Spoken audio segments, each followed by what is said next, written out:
today to speak with you a little bit about spatial biology, spatial phenotyping, and how we at Akoya can help you accomplish your research goals.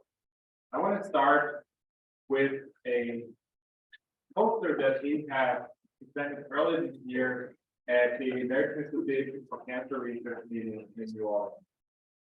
This poster was really exciting for us because it was the first time that we showed 100 pre-select protein assays from one single sample. This is exciting for many different reasons. It's exciting because it pushed what we thought was possible with our PhenoCycler. Back then, it was still mostly known as a CODEX technology.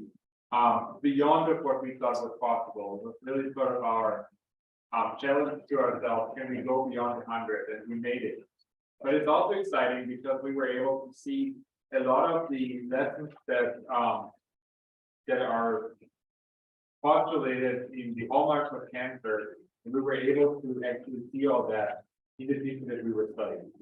I'm not going to talk about this poster right now, but I want to set the stage for you to understand why we are so excited about this technology, and we hope you're equally as excited about it as well. So why is spatial phenotyping so powerful, and why is it so exciting to us? If we think about the tumor microenvironment, and by extension, really any microenvironment in biological systems, because no cell is an island, cells always interact with each other, they talk to each other, they influence each other's function. We kind of need to look at where are they in space, because interactions between cells happen spatially. So we like to use the example of the tumor, the human microenvironment, because it's very complex and it's something that's tangible, but I think it really holds true for any biological system, be it in metabolism, be it in neuroscience, for example. Cells do interact with each other, they don't exist in isolation. And so some of the hallmarks that we believe in is on both side imaging, no cell is left behind. We are not trying to be biased and selecting for specific regions of our tissues before we start even understanding what biology might be. We believe in subcellular resolution, so seeing every single cell where it is, not looking at a conglomerate of multiple cells and sort of take a mathematical average of what the expression or what the markers are in that little conglomerate, but really looking at every single cell specifically by itself. And ideally looking at things like what happens in the nucleus, what happens in the cytoplasm, and what happens in the plasma membrane. And then lastly, we believe in spatial phenotyping, which is taking those single cells, converting them into, I'm going to step out here a little bit so everybody can see, hear me, converting those single cells into data objects, and now we can actually look at the data objects in two-dimensional space and put them in relation to each other. Which two cells are likely to interact with each other? Which two cells are too far apart to interact with each other? So to do all that, we need to have some method available that might not be out there yet, or that might just be coming out there. So if we think about typical analysis methodologies to study cells or to study biology. Some of what's been used for a long time is falling short from a few points of view. So, for example, let's look at proteomics. You digest the tissue, you throw it in a mass spec, you see what proteins are present.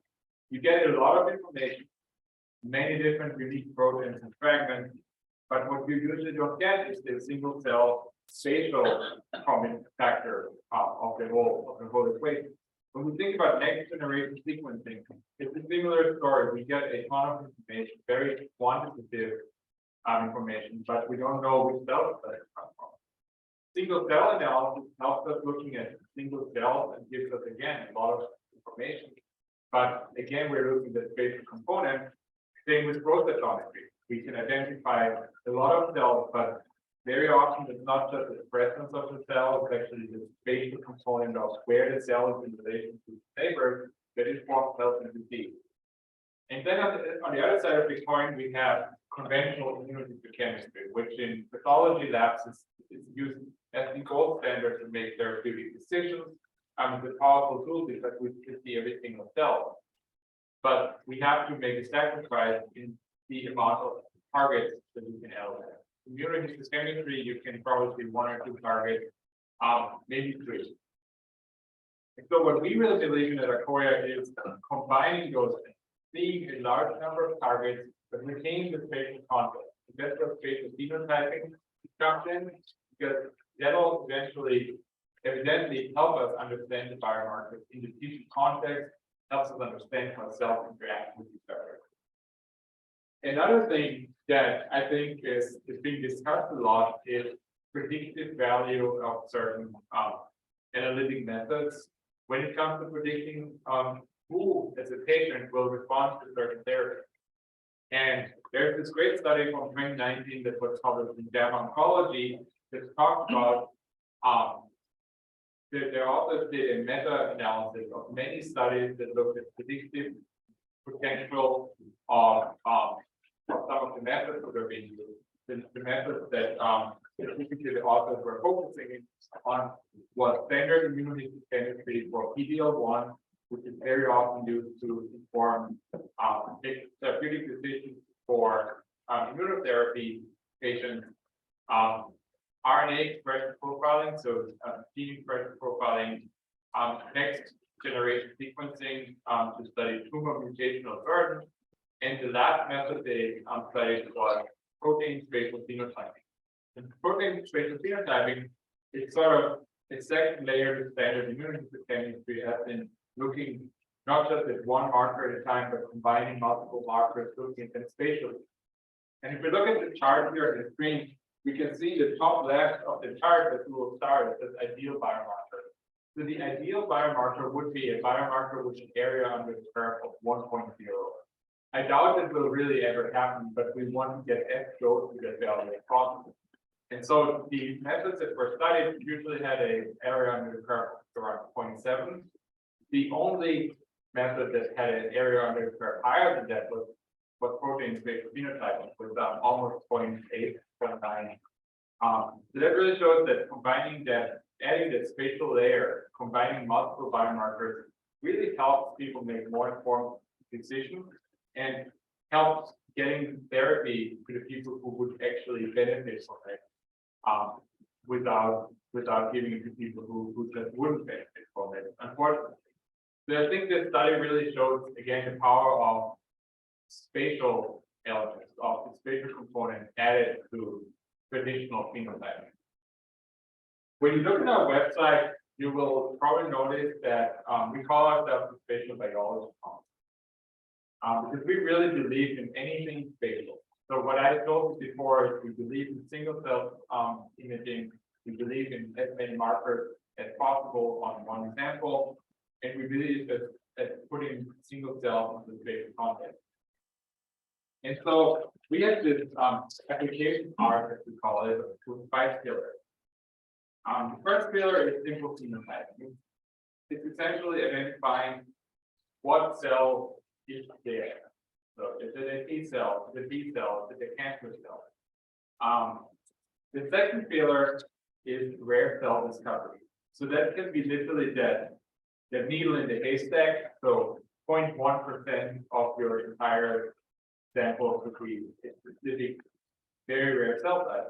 But it could also be a cell that is actually part of a bulk larger phenotype. It has been described before because nobody has the marker depth, nobody added additional expression markers, additional functional markers to that analysis, and might not have been aware that as a homogeneous looking population is actually quite heterogeneous. And so you find a new phenotype, which is also rare, even though it might not be rare in number.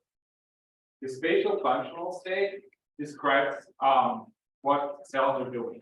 Are they influencing other cells? Are they expressing specific transcription factors? Are they being activated, proliferating? Are they going into senescence or apoptosis? When we talk about that, we inevitably have to think about multi-omics, because a lot of those factors that are expressed in cells might not be a surface protein, it might be a secreted protein that gets lost when you do traditional tissue fixation. So we can capture that on a gene expression level, for example.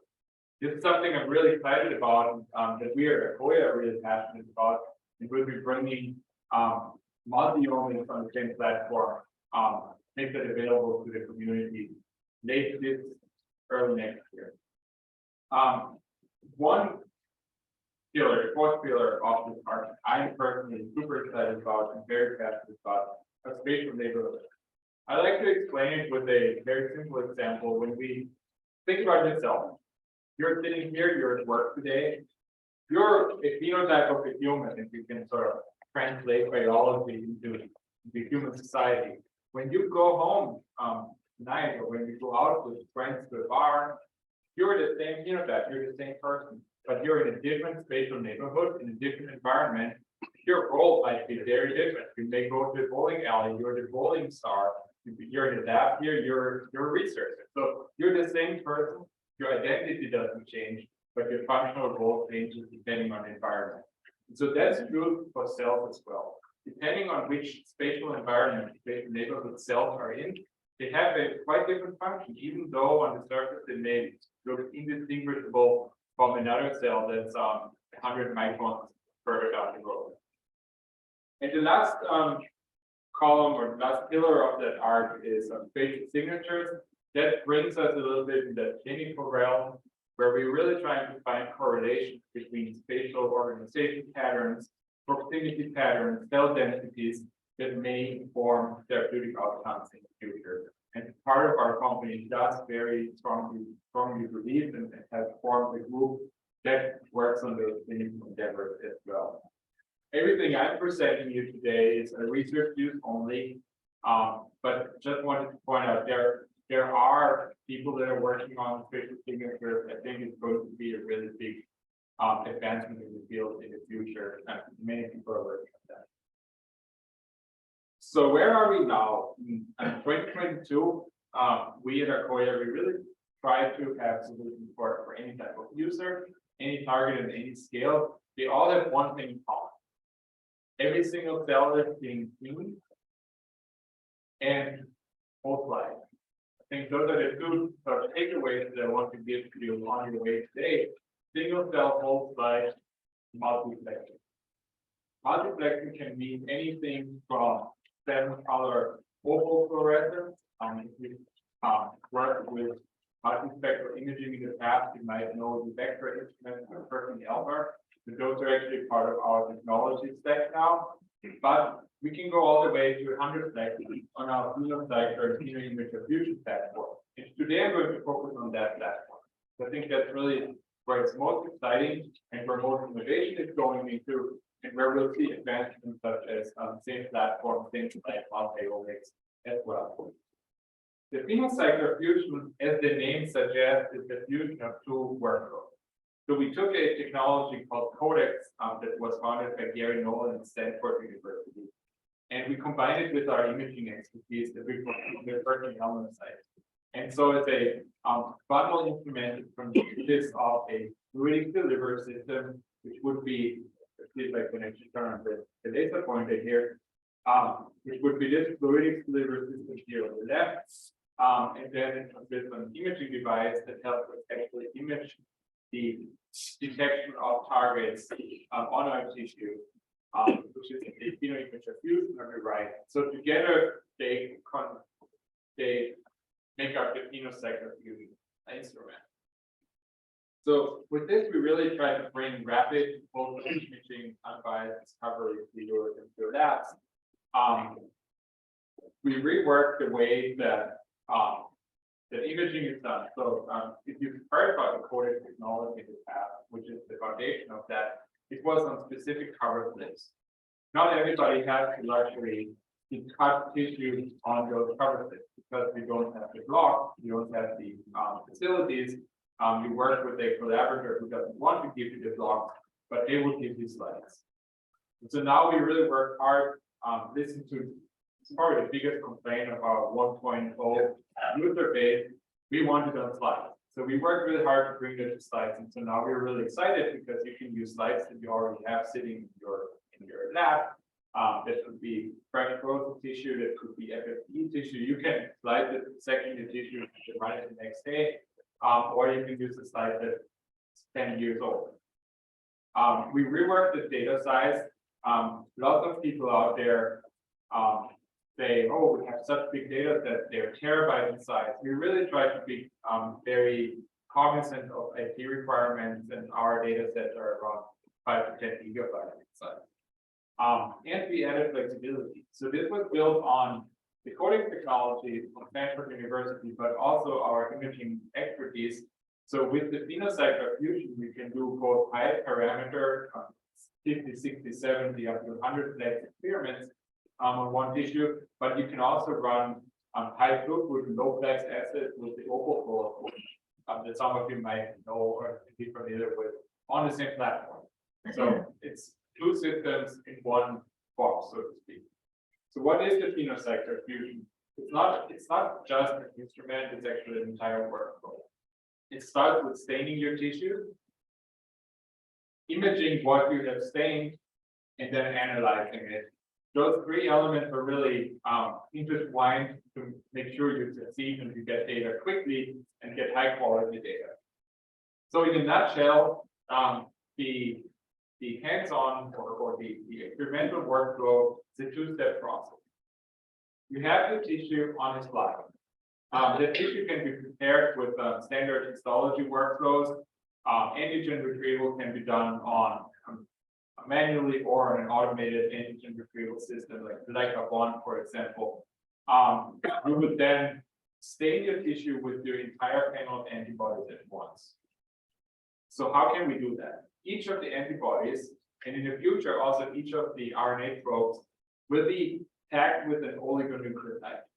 That oligonucleotide is unique to that species of antibody, and so we can now come in with the second antisense oligonucleotide that's fluorescently labeled and produces an image when activated or when excited with fluorescent light. So in one step, you prepare your samples at the bench with the entire panel of antibodies.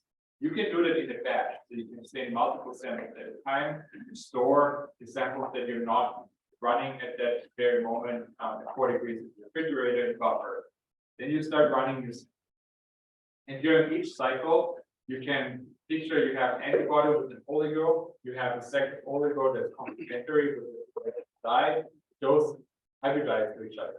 Everything that's not hybridized gets washed off automatically with the PhenoCycler Fusion system. Now we use fluorescent light to excite the probes. We capture fluorescent image.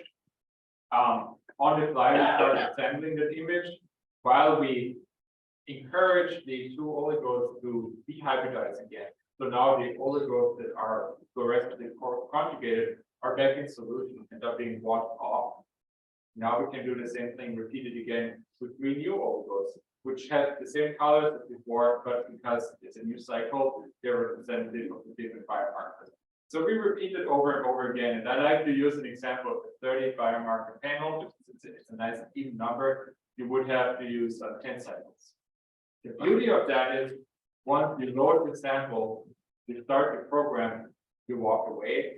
When your data is ready, you get an email, you can come pick up your data, put the next slide in, and repeat that.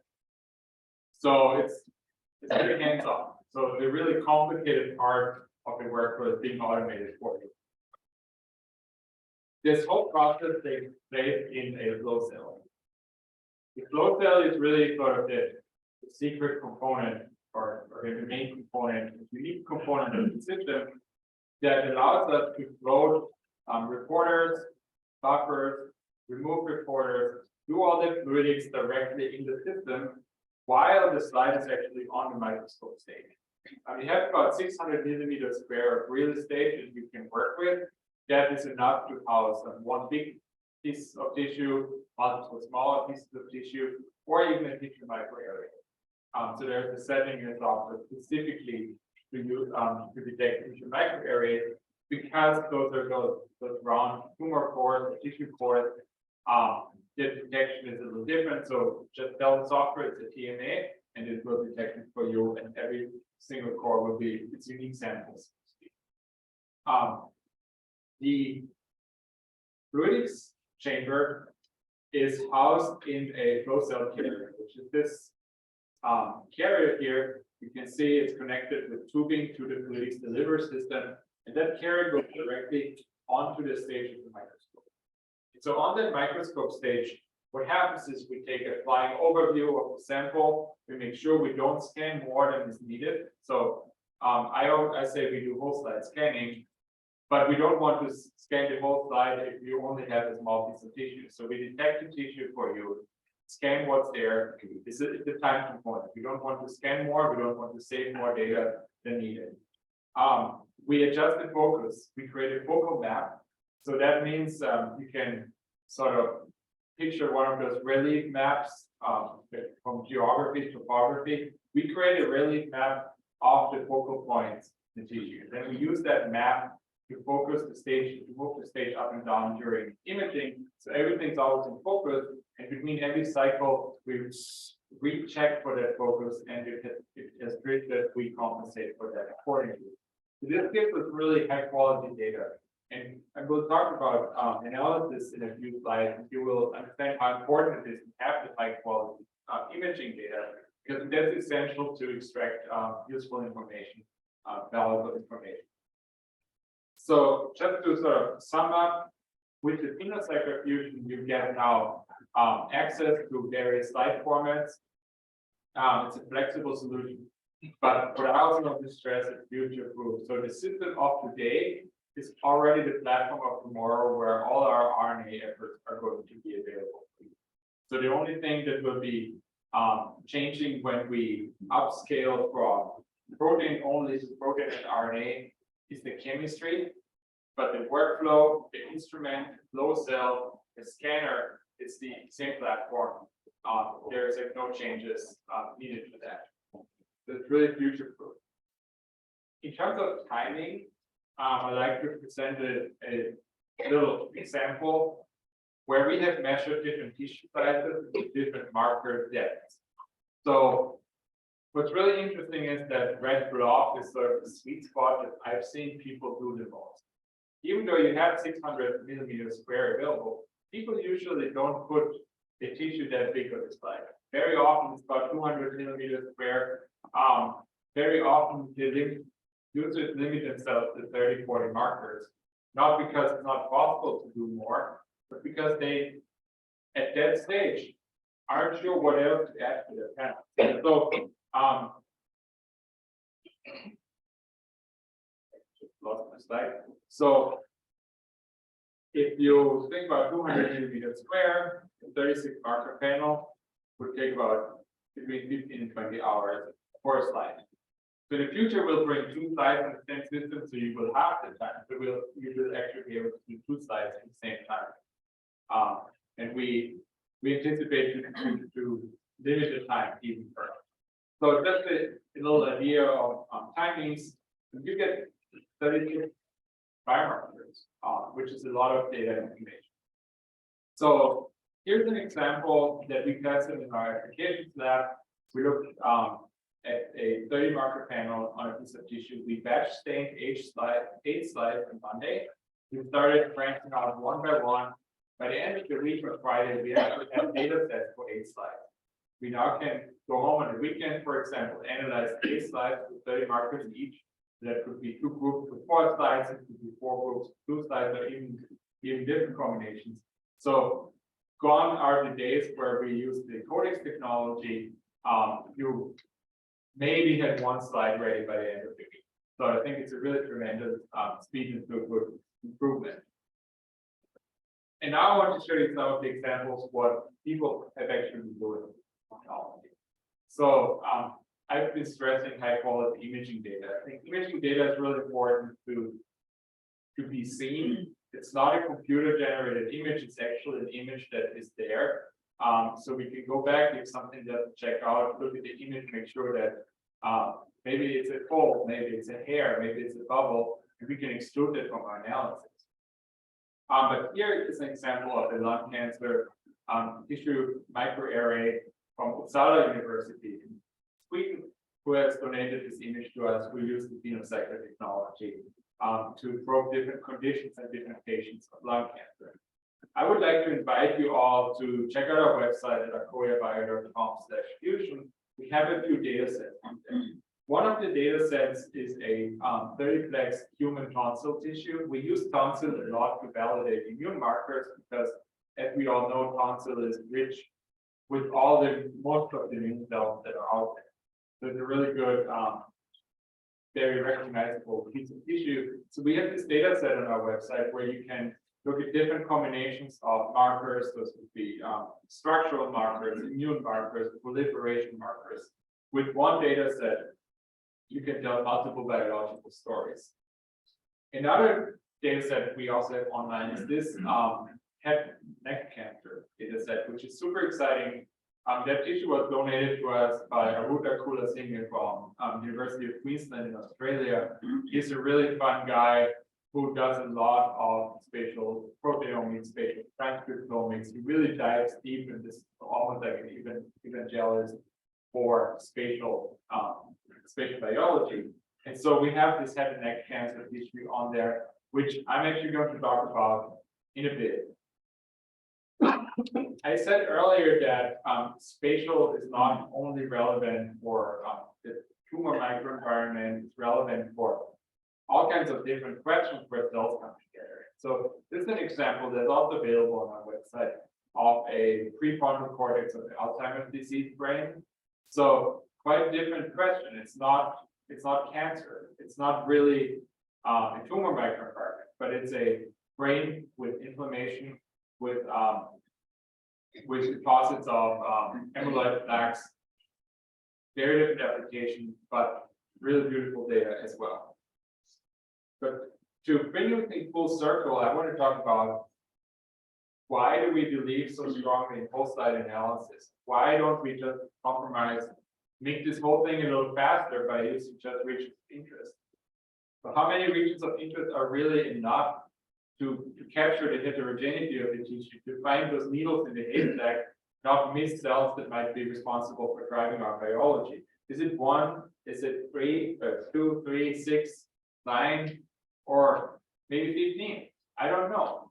So lots of papers have been written on that topic, statistically trying to predict how many of those regions of interest do you need to sample.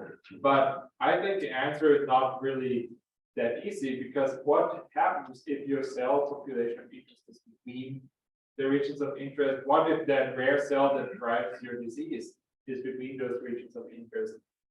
We may just miss them. And so we really believe strongly in whole slide analysis. We can pick those regions afterwards, but we don't want to go in bias into the analysis. And so the output of this system, as I've said before, is a relatively space-efficient file format. It's called QPTIFF. It's an imaging-based file format. It's proprietary but well documented. So any digital pathology image analysis software can readily read that file format. If you don't want to use any analysis tools, just look at it and maybe measure sizes of tissue components. You can use ImageJ. It natively opens up these file formats. But we deliver every system with a software called informed machine learning analysis, which allows us to do phenotyping, density calculations, segment the tissue into different compartments. So in immuno-oncology, you would, for example, segment into tumor and stroma. In kidney disease, you would segment the tissue into glomeruli and surrounding tissue, for example. So whatever compartments you can recognize, you can train the computer to segment for you. With our studio, which is bundled with this, you can perform spatial analysis on every system. We collaborate with Visiopharm. They're a paid software solution. They're extremely good at artificial intelligence. So if you have this high quality imaging data set and it's a somewhat complex sample where cells aren't wrong, where, for example, you have something with neuroscience, you may not want something custom, you may not have access to a bioinformatician yourself.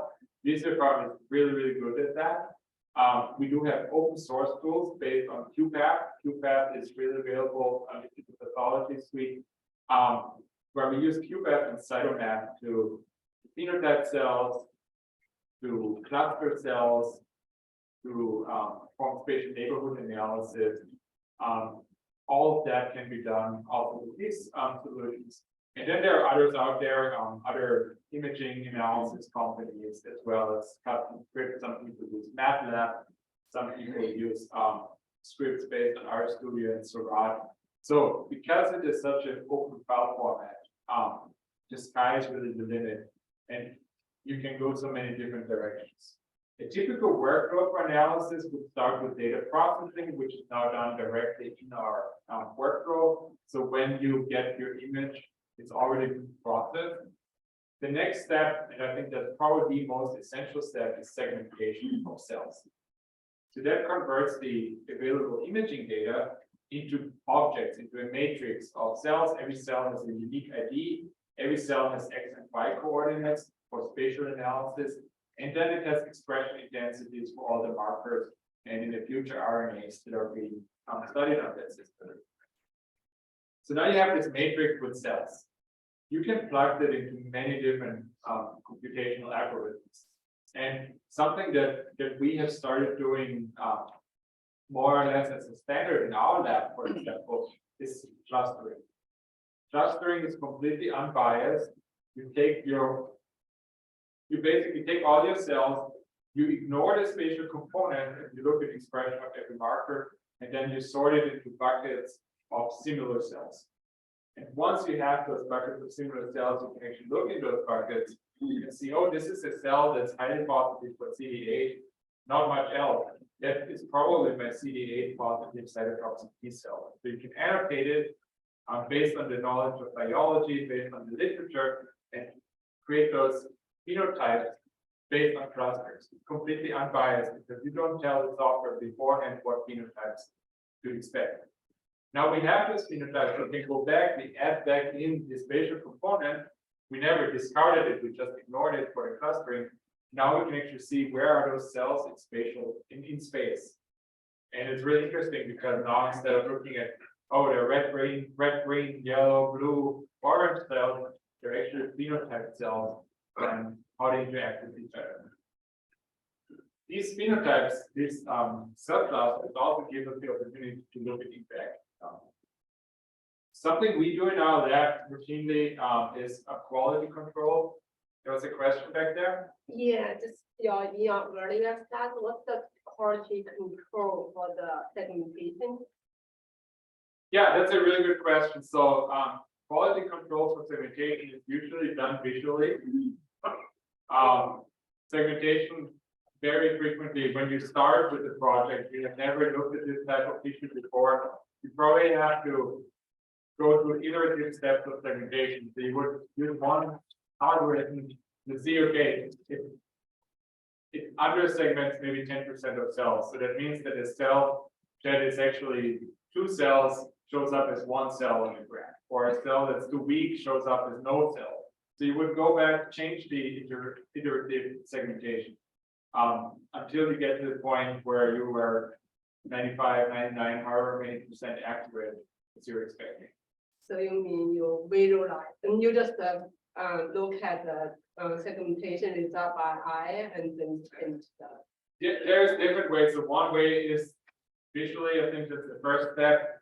I'm going to skip this slide. This slide really just tells us how we do quality control for antibodies in general. So we put antibodies.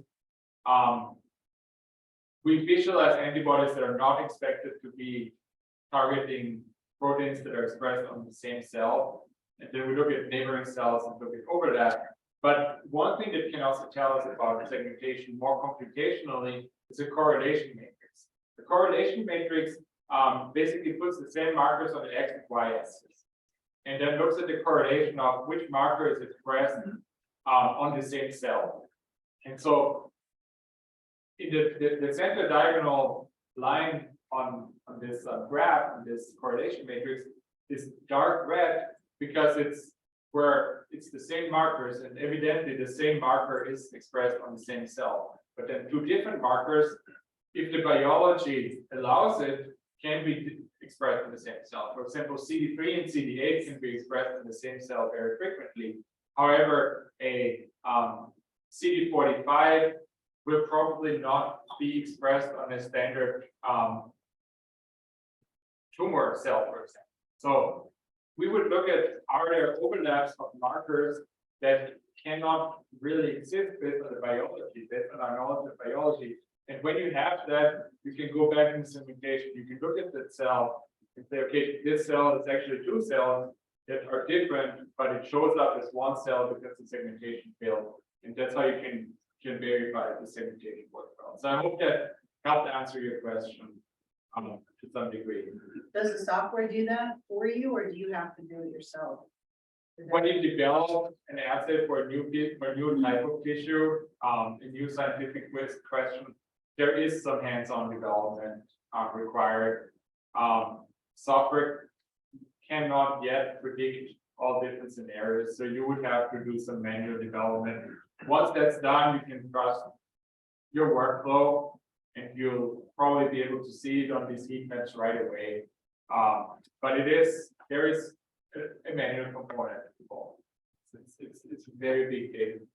Even though I say it's small data sets in terms of storage requirements, it's still a lot of information that's contained in there, where you have to use some personal judgment as well. When we talk about phenotyping cells, there are different ways, and I'm going to talk mostly about clustering on the next few slides. But you can, when you have very simple questions, you can just threshold yourself. Thresholding is what you would do with the flow cytometry. You look at expression intensity, you set a threshold, everything below that intensity is negative, everything above is positive. If you combine thresholding for multiple different markers, it would amount to gating, which is something that's being done with flow cytometry. Works really beautifully. We have markers that are very discretely expressed. If it's a bit more fluid or very differential, you might want to use different applications. User-guided artificial intelligence is really good if you already know what your positive phenotype is supposed to look like. So you can, for example, teach the software to recognize all proliferating B cells, for example. You click on 10, 20, 30 cells, and the software will learn from your example and will then phenotype all cells automatically that are part of a large group of samples. And then I personally think clustering is really the way to go for most of these questions. It's like you just put all the cells into a proverbial blender without a spatial component. You cluster them based on marker similarity, and you put the spatial component back. And now you produce things like a UMAP, for example. This is clustering before it was annotated, 71 unique clusters, and we can see marker intensity in each of the parts of the UMAP, for example, on the bottom right or on the right in general. With clusters, you get heat maps. And so, for example, here we have this group where Ki-67 and PCNA are pretty highly expressed. So those are proliferating cells. It's two clusters next to each other. So very often clustering can overshoot the finish line quite a little bit. So we end up with 71 clusters. But what really happens is we look at similarities between the clusters, and based on the biology, we can annotate them and collapse them into a smaller number of clusters. So this is also something that when you initially set up a project, you would do the first time itself and then use those same rules afterwards. Now we have way fewer cells. We have about 15 different phenotypes instead of 71 because we collapse them, and we can visualize those phenotypes before we annotate it and then after we annotate it on the same tissue. And this, as you may recognize, is a tonsil tissue that we analyzed with our workflow. And you can actually see after you collapse those clusters, you combine them, you annotate them, it's much cleaner. You can now see, for example, you have the different groups of B cells in the terminal centers. You have the different T cells and T cells, and then we have a group called other. Those would be just cells that don't really match a given phenotype or that are not of interest for the specific question. You still want to have them in there because you don't want to classify it as something else.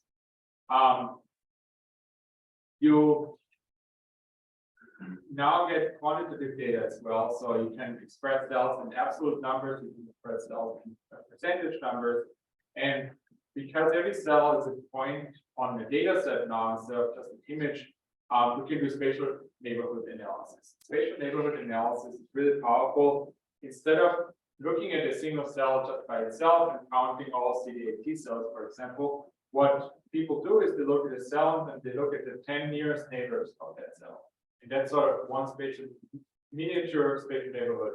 Then they go to the next cell and look at those 10 neighbors. And you find patterns of organization. Like it's always the same cell with same neighbors. And dividing your tissue into spatial neighborhoods sometimes can be much more accurate in predicting the outcome or in helping us understand the biology than just looking at a cell by itself. So raw cell densities of a given cell phenotype in a specific area might not be as informative as the identity of those miniature neighborhoods in a given area. So now we can see again, here we found 5 different neighborhoods in the same council tissue that I've seen that I've shown you before. And you can very clearly see that the germinal centers, for example, are a very unique neighborhood. That the cellular neighborhood 2 is very rich with T cells, for example. But it's a bit of a higher hierarchy of organization than just looking at the cell by cell level. We use this information, we use this technology to study the hallmarks of cancer, which I think are published every 5 to 10 years if you are at it, because we learn more as research progresses about cancer, and divided it into a few modules, immune modules, structural modules, metabolics, cell strength and death and proliferation modules, and set it to as our goal before ACR 2022 to run all of those 103 antibodies on the same piece of paper. And we succeeded. It was really exciting. Going back to an image I showed you before, we remove the spatial component, we get cell distribution, so to speak. We know how many. This was a head and neck cancer tissue, so we can see the percentages of cells, but we don't really understand. If you look at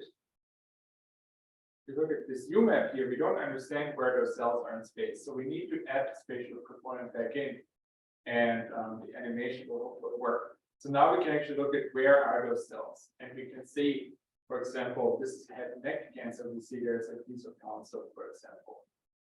There's esophagus. So suddenly it actually makes sense where those cells are. And this is a multiplex image of the same head and neck cancer. I think it's only 180 degrees flipped, but it's the same tissue. And I think you can appreciate the differences in organization. We can see part of the esophagus, we can see the germinal centers in that piece of tonsil, some normal lymphoid tissue, and we can see some epithelial tissue. So we work with the pathologists who annotated the tissue based on immunohistochemistry or HE staining. And this pathologist said, this is tumor. And we went in, we did highplex, 103-plex multiplex analysis. And what we actually found was there are 4 different tumors in that same patient.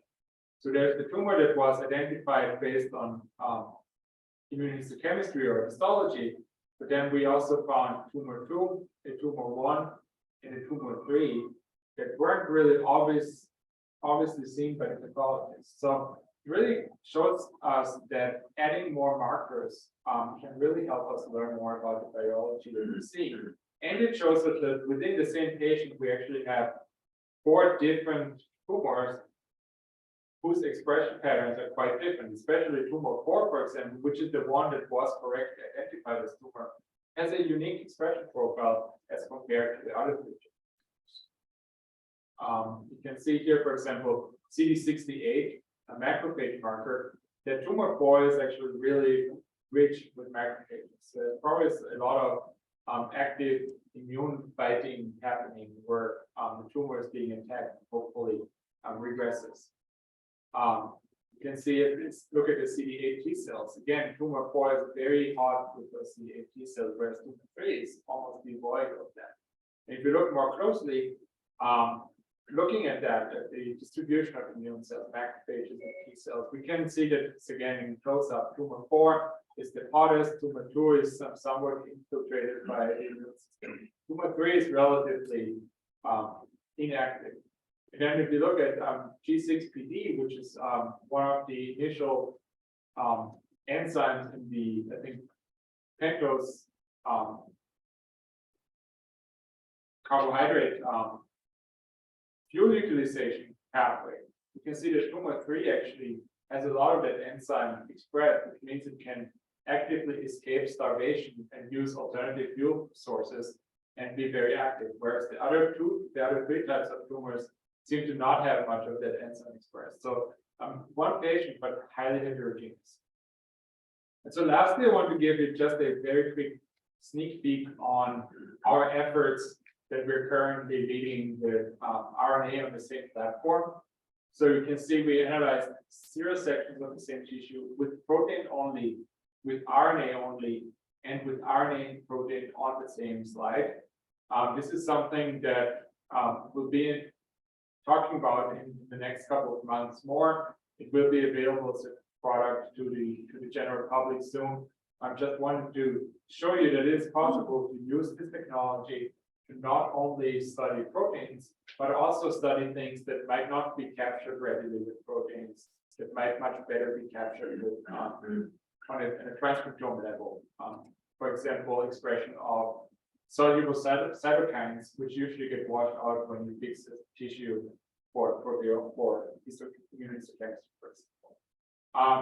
With that, I would really like to thank you for your attention today. And would like to ask you if you have thought about what will you do with spatial phenotyping? What can you do with these technologies?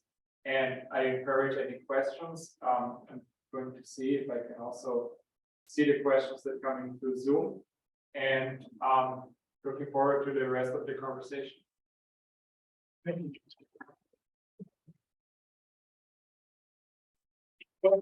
Here.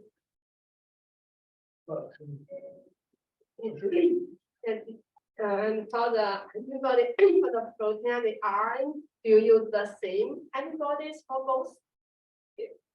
You mean protein and RNA? So RNA is not going to be based on antibodies, but it's the same concept. So you have a oligo barcoded probe.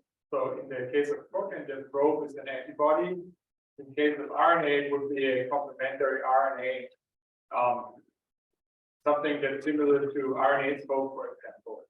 But I can't really speak to that in much detail, but the readout is going to be the same. It's going to be a antisense oligo with a fluorescent reporter. Yeah. Then the RNA, so I call it staining, but it's probably not staining. RNA staining, protein staining, a process that is same procedure or separate procedure? So that's still something that I need to learn about myself from our team that is working on this. But it will be part of the same lab workflow. But probably what will be happening is that you do one first, and then the other second, but then the detection is going to be at the same time. If I could guess. There was a question back there. So I'm curious about the way that, it looks like you're using 3 fluorescent molecules and then you have this wash step. Is that because of the heat or is it just some chemical that's used? Yeah, thanks for asking that. So that's actually a key point that I tend to forget talking about. So it's all at room temperature. The exchange of encouraging hybridization and then discouraging hybridization or encouraging dehybridization. It's a chemical process. It relies on breaking up the hydrogen bonds by changing the polarity of the buffer. And then after you've done a wash, is there an image taken just to confirm that the wash was sufficient and there's no leftover fluorescence? Yeah, thanks for asking that. So we did that during development to make sure there's no carryover. So what we did is we used 3 targets highly expressed targets, so where you would have a really high residual signal. We imaged, we washed off, we did a blank cycle without any of the probes, or without any of the reporters. We added reporters back in, imaged again, so that gave us two pieces of information. One is their carryover, and there was no carryover, and two is their degradation of signal. There wasn't degradation either. So as long as the antibody is bound to the tissue, you can repeat it over and over again. What we do in a standard real life scenario now, because it would add a lot of time to do those blank images between every single cycle, we take a blank image at the very end of the experiment. So when basically all of the targets have been removed and there's no residual signal left over. And then I just have one other question about controls. Do you run an antibody that you would expect not to bind to any human tissue as a control to make sure you're not getting non-specific binding at any point? Yeah, so that's really at the discretion of the person who runs the system. So if you want to do that, you can do that. We do that during validation of during development of antibodies. So we have antibodies that we can sell to you directly. So we make sure they're specific and sensitive. You can custom conjugate your own. For RNA, I was told we'll have a panel at the beginning, and then you can add in about 10% custom spiking probe as well. So there are guidelines how to validate and verify antibodies. Usually we don't add a negative control to every single run, but when we set it up the first time, we surely do that, make sure that we get the expression patterns that we're expecting that biology teaches us. Thank you. So, and then there are quite a few that spatial biology technique out there. So, and then compared to others, for example, COSMID and molecular bio, what's the advantage of the system, or what's the Yeah. So, I mean that's a really interesting question. So I think all of these methods have a valid reason to be out there. The thing that I've learned about COSMICs is that it's not really readily available yet, but also, and we are coming from a protein side of things, and we really have a strong foundation in imaging and single cell imaging, and so I think COSMICs will still be a little bit more than a cell, so slightly larger areas. So if you want to see true single cell, you need to rely on someone who can actually image every single cell by itself without averaging what's surrounding it, for example. But all of these methods are good in their own right. It just depends on what question you're trying to answer. We believe very strongly in whole slide. I think this is the largest imageable area with the highest throughput, while still retaining a single cell response.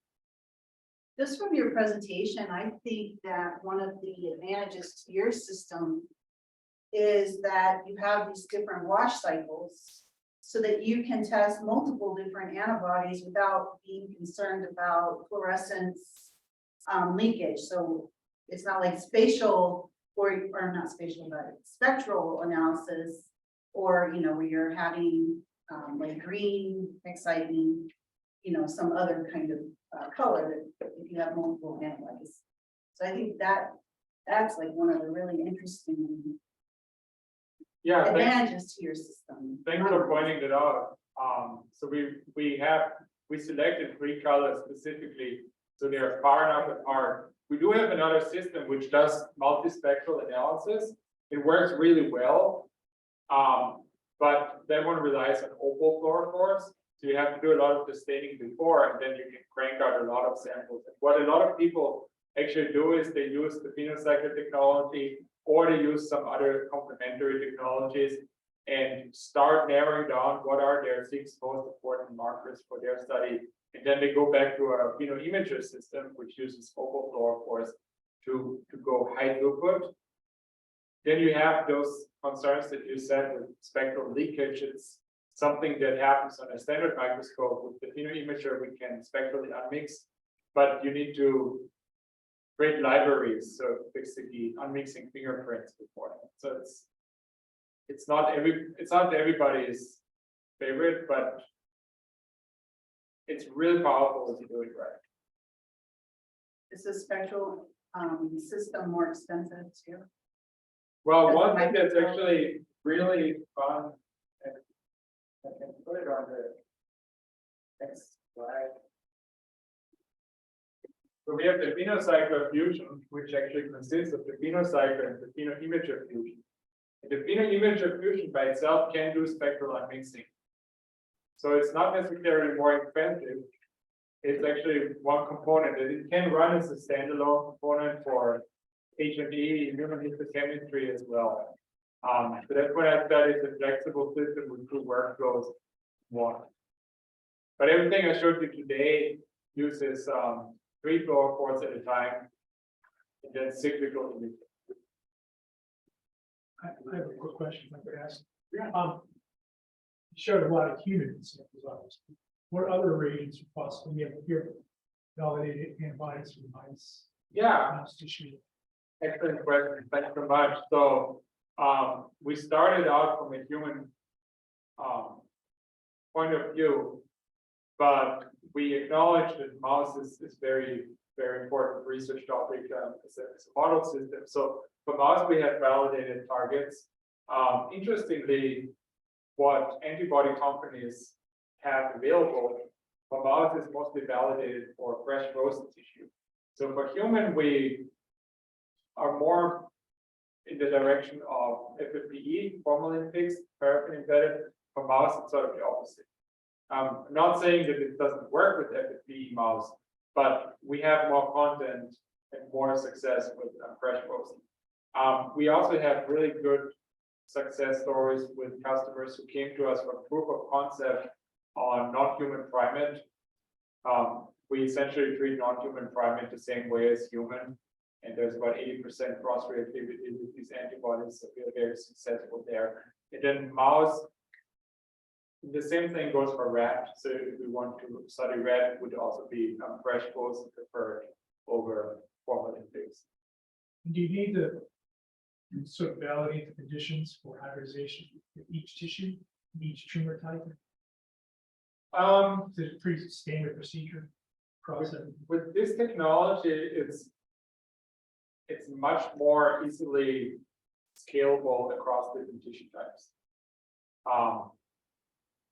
Other technologies where you use enzymatic amplification, very often you have some background that's very tissue specific. With this method, the only thing that happens is if you have a tissue that has high inherent autofluorescence, there's an additional quenching step before. So if you're working on with brain tissue, for example, you would quench for an hour before you even put the antibodies on. And this is, I wouldn't dare saying the word miracle, but this product, this protocol that we use is amazing at reducing autofluorescence. But in terms of cross-validating with different tissue types, really, once you put it in a new species, you'll have to make sure once you add a new target, you have to validate the target by itself. But tissue across different tissues, it's not that big an issue. What about plants? But What about plants? that's an excellent question, and I've heard the question before, and I have not seen any proof of concept data. If it's fixable, I wouldn't see why it wouldn't work. But I personally have no experience with plants and antibodies, so it's definitely a bit experimental. But from my understanding how the workflow is set up, it should work.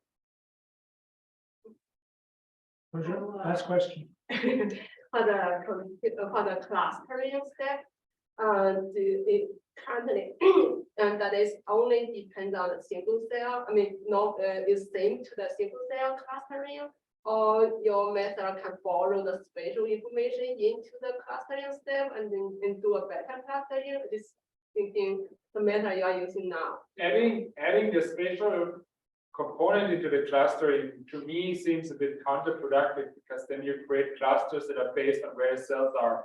But what we want to know is we want to know all the different phenotypes and then show those back in the spatial. Yeah, I in just spatial think view. they can interact and gradually to improve both sides of the result. We usually, so the spatial part, so when I talk about spatial neighborhood analysis. So we would cluster first without looking at the spatial information.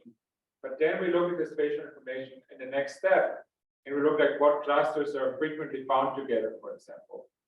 But that's not part of the initial clustering, because the initial clustering should be spatially unbiased. Because it's our way to phenotype cells. We don't want to phenotype cells based on the spatial component. We want to only phenotype them on the markers that they're expressing. Great. Well, thanks very much. Great Thanks so presentation. much for the questions.